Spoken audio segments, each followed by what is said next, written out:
10ാം ക്ലാസ്സിലെ SCERT social science പാഠഭാഗത്തു നിന്നുള്ള mock ടെസ്റ്റാണ് ഇന്നത്തെ വീഡിയോയിൽ ഉൾപ്പെടുത്തിയിട്ടുള്ളത്.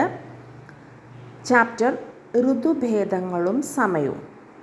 ഈ ചാപ്റ്ററിലെ ക്വസ്റ്റ്യൻസ് ആണ് ഇന്നത്തെ മോക്ക് ടെസ്റ്റിൽ ഉൾപ്പെടുത്തിയിട്ടുള്ളത്. ക്വസ്റ്റ്യൻസിലേക്ക് കിടക്കാം. ഫസ്റ്റ് ക്വസ്റ്റ്യൻ: വ്യത്യസ്ത ഋതുക്കളിൽ സൗരോർജ ലഭ്യതയിൽ ഉണ്ടാകുന്ന ഏറ്റക്കുറച്ചിലുകൾക്കുള്ള പ്രധാന കാരണം ഭൂമിയുടെ പരിക്രമണവും അച്ചുതണ്ടിൻ്റെ ചരിവും. ദീർഘവൃത്താകൃതിയിലുള്ള സഞ്ചാരപാതയിലൂടെ ഭൂമി സൂര്യനെ വലം വയ്ക്കുന്നത് അറിയപ്പെടുന്നത് പരിക്രമണം. ഭൂമിയിൽ ഋതുഭേദങ്ങൾ ഉണ്ടാകാൻ കാരണം എന്താണ്? ഭൂമിയുടെ പരിക്രമണം. ഭൂമിയുടെ അച്ചുതണ്ടിന് ലംബതലത്തിൽ നിന്നുള്ള ചരിവ് എത്രയാണ്? 23.5 ഡിഗ്രി. ഭൂമിയുടെ അച്ചുതണ്ടിന് പരിക്രമണ തലത്തിൽ നിന്നുള്ള ചരിവ് എത്രയാണ്? 66.5 ഡിഗ്രി. പരിക്രമണ വേളയിലുടനീളം ഭൂമി നിലനിർത്തുന്ന അച്ചുതണ്ടിൻ്റെ ചരിവ് അറിയപ്പെടുന്നത് അച്ചുതണ്ടിൻ്റെ സമാന്തരത, പാരലിസം ഓഫ് ആക്സിസ്. അച്ചുതണ്ടിൻ്റെ സമാന്തരത.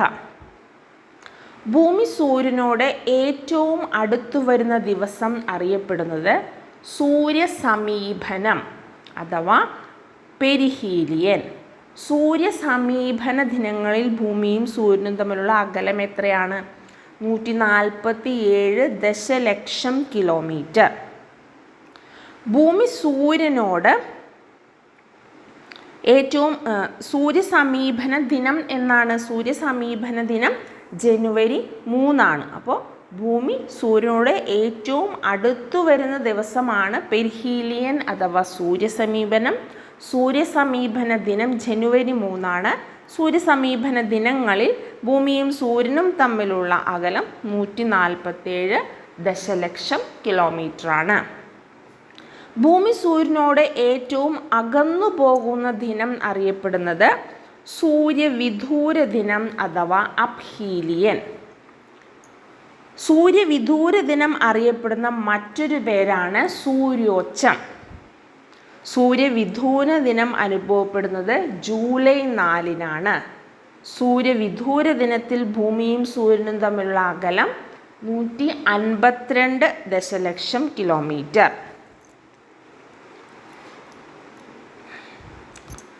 ഭൂമിയിൽ ഋതുഭേദങ്ങൾക്ക് കാരണം എന്താണ്? സൂര്യൻ്റെ അയനം. ഭൂമിയിൽ ഋതുഭേദങ്ങൾക്ക് കാരണം സൂര്യൻ്റെ അയനം. എല്ലാ ഋതുക്കളുടെയും സവിശേഷതകൾ വ്യക്തമായി അനുഭവപ്പെടുന്ന പ്രദേശങ്ങൾ ഏതാണ്? മിതോഷ്ണ മേഖലാ പ്രദേശങ്ങൾ. എല്ലാ ഋതുക്കളുടെയും സവിശേഷതകൾ വ്യക്തമായി അനുഭവപ്പെടുന്ന പ്രദേശങ്ങളാണ് മിതോഷ്ണ മേഖലാ പ്രദേശങ്ങൾ. ഉഷ്ണമേഖലാ പ്രദേശങ്ങളിൽ പൊതുവെ ഋതുഭേദങ്ങൾ പ്രകടമായി അനുഭവപ്പെടാത്തതിന് കാരണം എന്താണ്? വർഷം മുഴുവൻ ഉയർന്ന തോതിൽ സൂര്യപ്രകാശം ലഭിക്കുന്നതിനാൽ ഉഷ്ണമേഖലാ പ്രദേശങ്ങളിൽ ഋതുഭേദങ്ങൾ പ്രകടമായി അനുഭവപ്പെടുന്നില്ല. മിതോഷ്ണ മേഖലാ പ്രദേശങ്ങൾ അറിയപ്പെടുന്ന മറ്റൊരു പേരാണ് മധ്യ അക്ഷാംശ മേഖല. മിതോഷ്ണ മേഖലയാണ് മധ്യ അക്ഷാംശ മേഖല. ഉത്തരാർദ്ധഗോളത്തിലും ദക്ഷിണാർദ്ധഗോളത്തിലും തുല്യ അളവിൽ സൂര്യപ്രകാശം ലഭിക്കുന്നത് എപ്പോഴാണ്? സൂര്യൻ ഭൂമധ്യരേഖയ്ക്ക് നേർമുകളിലായിരിക്കുമ്പോൾ. സൂര്യൻ ഭൂമധ്യരേഖയ്ക്ക് നേർമുകളിലായിരിക്കുമ്പോൾ ഉത്തരാർദ്ധഗോളത്തിലും ദക്ഷിണാർദ്ധഗോളത്തിലും തുല്യ അളവിൽ സൂര്യപ്രകാശം ലഭിക്കുന്നു. നെക്സ്റ്റ് വളരെ ഇമ്പോർട്ടൻ്റ് ആയിട്ടുള്ള ക്വസ്റ്റ്യൻസ് ആണ്. സമരാത്ര ദിനങ്ങളും അതുപോലെ അയനാന്ത ദിനങ്ങളും. സമരാത്ര ദിനങ്ങൾ അഥവാ ഈക്വിനോക്സിസ്, ദെൻ അയനാന്ത ദിനങ്ങൾ ഗ്രീഷ്മായനാന്തവും ശൈത്യായനാന്തവും. ഇതിൽ നിന്നുള്ള ക്വസ്റ്റ്യൻസ് എപ്പോഴും ക്വസ്റ്റ്യൻ പേപ്പറിൽ ഉണ്ടാകാറുള്ളതാണ്. നോക്കാം. എന്താണ് സമരാത്ര ദിനങ്ങൾ? പരിക്രമണ വേളയിൽ സൂര്യൻ്റെ ആപേക്ഷിക സ്ഥാനം മധ്യരേഖയ്ക്ക് നേർമുകളിലാകുന്ന ദിവസങ്ങൾ. ഈ ദിനങ്ങളെയാണ് സമരാത്ര ദിനങ്ങൾ അഥവാ വിഷുവങ്ങൾ അഥവാ ഈക്വിനോക്സസ് എന്ന് വിളിക്കുന്നത്. എന്താണ് സമരാത്ര ദിനങ്ങൾ? പരിക്രമണ വേളയിൽ സൂര്യൻ്റെ ആപേക്ഷിക സ്ഥാനം മധ്യരേഖയ്ക്ക് നേർമുകളിലാകുന്ന ദിവസങ്ങളാണ് സമരാത്ര ദിനങ്ങൾ. അപ്പോൾ ഉത്തരാർദ്ധഗോളത്തിലും ദക്ഷിണാർദ്ധഗോളത്തിലും ഒരേ രാത്രിയും പകലും ആയിരിക്കും. അപ്പോൾ സമരാത്ര ദിനങ്ങൾ എന്താണ്? ഭൂമധ്യരേഖയ്ക്ക് നേർമുകളിൽ സൂര്യൻ്റെ സ്ഥാനം വരുന്നതാണ് സമരാത്ര ദിനങ്ങൾ അഥവാ വിഷുവങ്ങൾ എന്നറിയപ്പെടുന്നത്. അപ്പോൾ എന്നൊക്കെയാണ് സമരാത്ര ദിനങ്ങൾ വരുന്നത്? മാർച്ച് 21 സെപ്റ്റംബർ 23 സമരാത്ര ദിനങ്ങൾ അഥവാ വിഷുവങ്ങൾ അഥവാ ഈക്വിനോക്സിസ് അനുഭവപ്പെടുന്നത്. ഭൂമധ്യരേഖയ്ക്ക് നേർമുകളിലായി സൂര്യൻ്റെ സ്ഥാനം വരുന്നതാണ് സമരാത്ര ദിനങ്ങൾ. സമരാത്ര ദിനങ്ങൾ അനുഭവപ്പെടുന്ന ദിവസങ്ങളാണ് മാർച്ച് 21 സെപ്റ്റംബർ 23 എന്നൊക്കെയാണ്. March 21 September 23.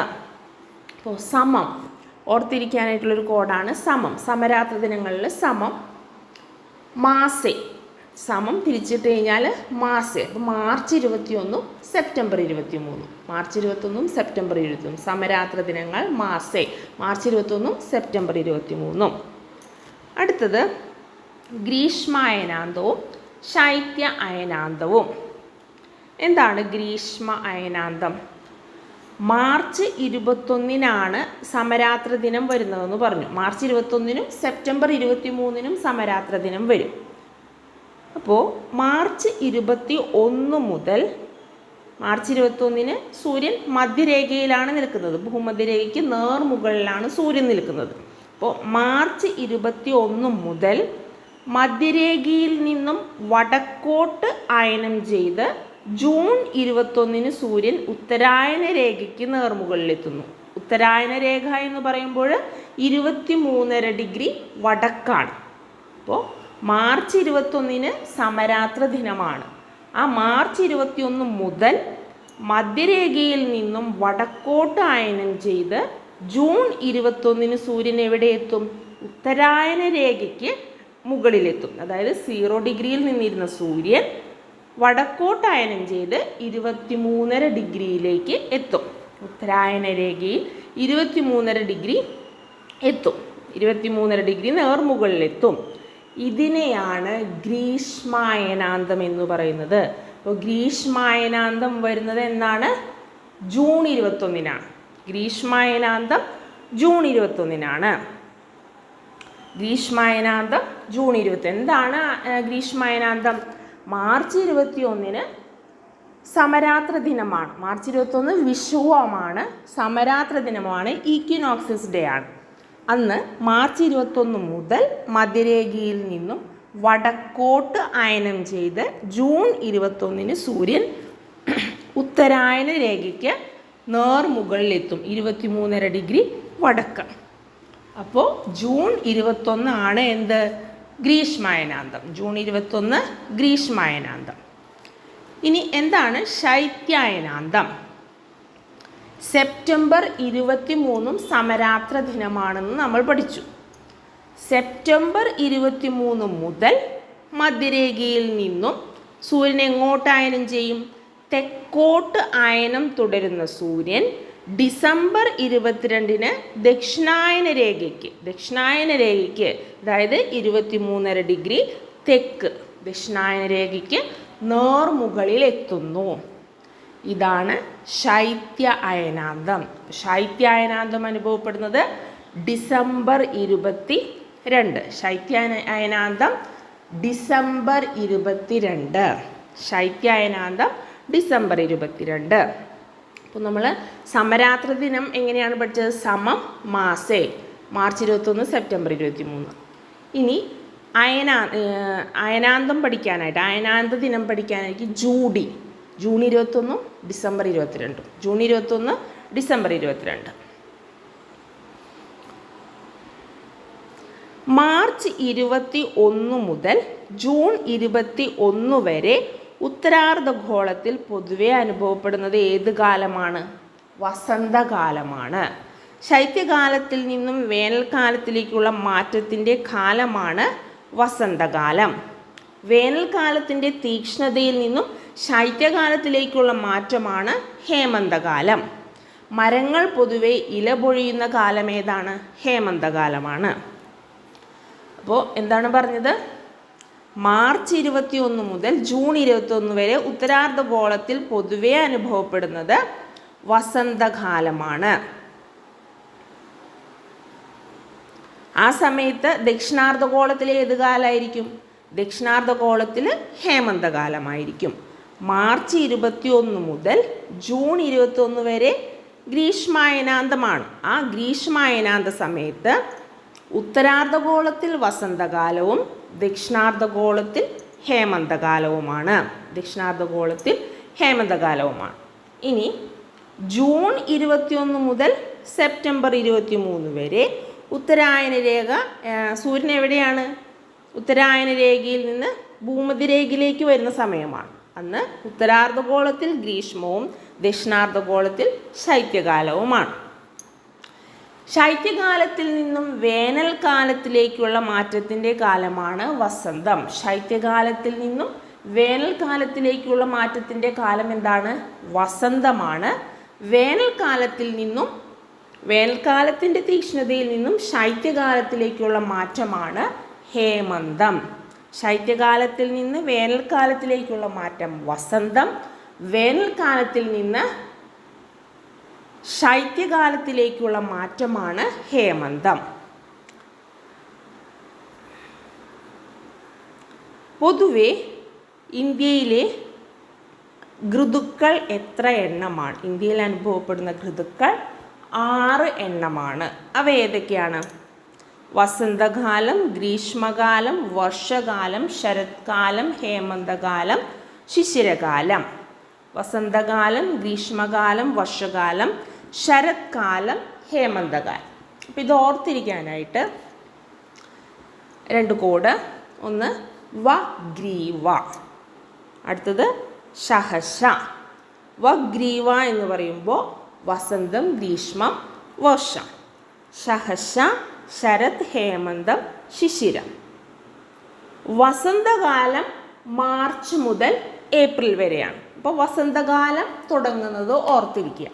വസന്തം മാർച്ച് ടു ഏപ്രിലാണ്. മാർച്ചിലാണ് വസന്തം തുടങ്ങുന്നത്. വസന്തം മാർച്ച് ടു ഏപ്രിൽ. ഗ്രീഷ്മം മെയ് ടു ജൂൺ. വർഷം ജൂലൈ ഓഗസ്റ്റ്. ശരത്കാലം സെപ്റ്റംബർ ഒക്ടോബർ. ഹേമന്തം നവംബർ ഡിസംബർ.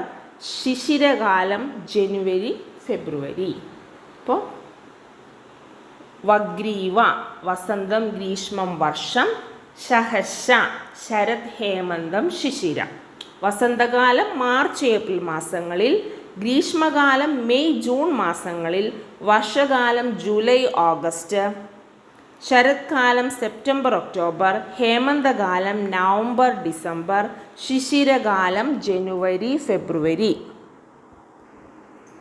ദക്ഷിണായന രേഖയിൽ നിന്നും ഉത്തരായന രേഖയിലേക്കുള്ള സൂര്യൻ്റെ അയനം അറിയപ്പെടുന്നത് ഉത്തരായനം. ഉത്തരായന മേഖലയിൽ നിന്നും ദക്ഷിണായന മേഖലയിലേക്കുള്ള സൂര്യൻ്റെ അയനം അറിയപ്പെടുന്നത് ദക്ഷിണായനം. പാതിരാ സൂര്യൻ്റെ നാട്ടിൽ എന്ന യാത്രാ വിവരണം എഴുതിയത് ആരാണ്? SK പൊറ്റക്കാട്. ഭൂമി സ്വയം അച്ചുതണ്ടിനെ ആധാരമാക്കി കറങ്ങുന്നത് എന്താണ്? ഭ്രമണം. രാത്രിയും പകലും ഉണ്ടാകാൻ കാരണം ഭ്രമണം. ഭൂമി ഭ്രമണം ചെയ്യുന്നത് എവിടെ നിന്നാണ്? ഭൂമി ഭ്രമണം ചെയ്യുന്നത് പടിഞ്ഞാറ് നിന്നും കിഴക്കോട്ടാണ്. ഭൂമി ഭ്രമണം ചെയ്യുന്നത് പടിഞ്ഞാറ് നിന്നും കിഴക്കോട്ടാണ്. ഒരു ഭ്രമണം പൂർത്തിയാക്കാൻ വേണ്ട കാലയളവ് 24 മണിക്കൂർ. ഒരു ഭ്രമണം പൂർത്തിയാക്കാൻ വേണ്ട കാലയളവ് 24 മണിക്കൂർ. ഇന്ത്യയിൽ ഉദയസൂര്യനെ ആദ്യം കാണുന്ന സംസ്ഥാനം അരുണാചൽ പ്രദേശ്. ഭൂമിയുടെ കോണളവ് 360 ഡിഗ്രി. 360 ഡിഗ്രി തിരിയാൻ ഭൂമിക്ക് വേണ്ടത് 1440 മിനിറ്റ്. 360 ഡിഗ്രി തിരിയാൻ ഭൂമിക്ക് വേണ്ടത് 1440 മിനിറ്റ്.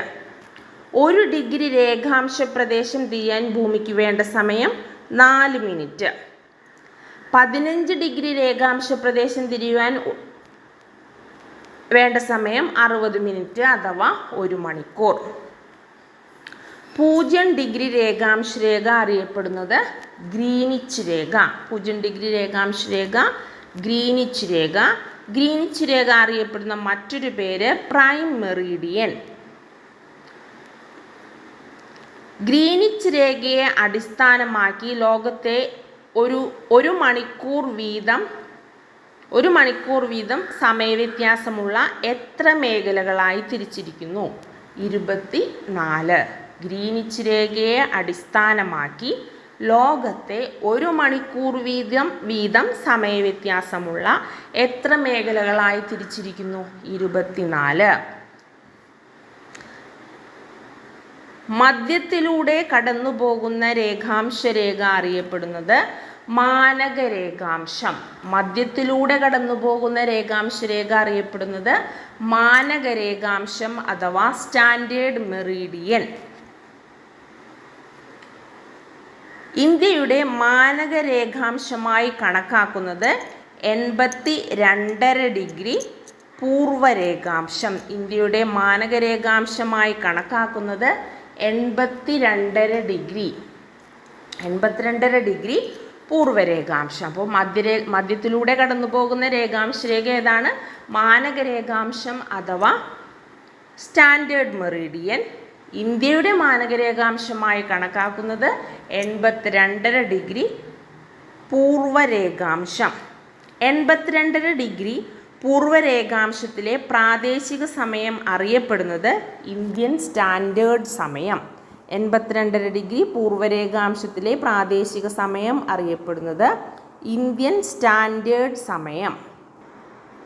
ഗ്രീനിച്ചിൻ്റെ കിഴക്കായി ഇന്ത്യ സ്ഥിതി ചെയ്യുന്നതിനാൽ ഗ്രീനിച്ചിലെ സമയത്തേക്കാൾ എത്ര കൂടുതലായിരിക്കും ഇന്ത്യയിലെ സമയം? 5.5 മണിക്കൂർ. എത്രയാണ്? 5.5 മണിക്കൂർ. അന്താരാഷ്ട്ര ദിനാങ്കരേഖ എന്നറിയപ്പെടുന്നത് 180 ഡിഗ്രി രേഖാംശ രേഖ. അന്താരാഷ്ട്ര ദിനാങ്കരേഖ ഏതാണ്? 180 ഡിഗ്രി രേഖാംശ രേഖ. അന്താരാഷ്ട്ര ദിനാങ്കരേഖ 180 ഡിഗ്രി രേഖാംശ രേഖ. അപ്പോൾ 0 ഡിഗ്രി രേഖാംശ രേഖയാണ് ഗ്രീനിച്ച് രേഖ. ഗ്രീനിച്ച് രേഖയുടെ മറ്റൊരു പേരാണ് പ്രൈം മെറീഡിയൻ. ഗ്രീനിച്ച് രേഖയെ അടിസ്ഥാനമാക്കി ലോകത്തെ എത്ര 1 മണിക്കൂർ വീതമുള്ള എത്ര സമയമേഖലകളായി തിരിച്ചിരിക്കുന്നു? 24. മധ്യത്തിലൂടെ കടന്നു പോകുന്ന രേഖാംശ രേഖ അറിയപ്പെടുന്നത് മാനകരേഖാംശം. ഇന്ത്യയുടെ മാനകരേഖാംശമായി കണക്കാക്കുന്നത് 82.5 ഡിഗ്രിയാണ്. ഈ 82.5 ഡിഗ്രി മാനകരേഖാംശം പൂർവ്വരേഖാംശം ഇന്ത്യയുടെ സ്റ്റാൻഡേർഡ് സമയമായി കണക്കാക്കുന്നു. ഗ്രീനിച്ചിൻ്റെ കിഴക്കായതിനാൽ ഗ്രീനിച്ച് സമയത്തേക്കാൾ എത്ര കൂടുതലായിരിക്കും ഇന്ത്യൻ സമയം? 5.5 മണിക്കൂർ കൂടുതലായിരിക്കും. അന്താരാഷ്ട്ര ദിനാങ്കരേഖ എന്നറിയപ്പെടുന്നത് 180 ഡിഗ്രി രേഖാംശ രേഖ. ഇത്രയും ക്വസ്റ്റ്യൻസ് ആണ് ഈ ചാപ്റ്ററിൽ നിന്നുള്ളത്.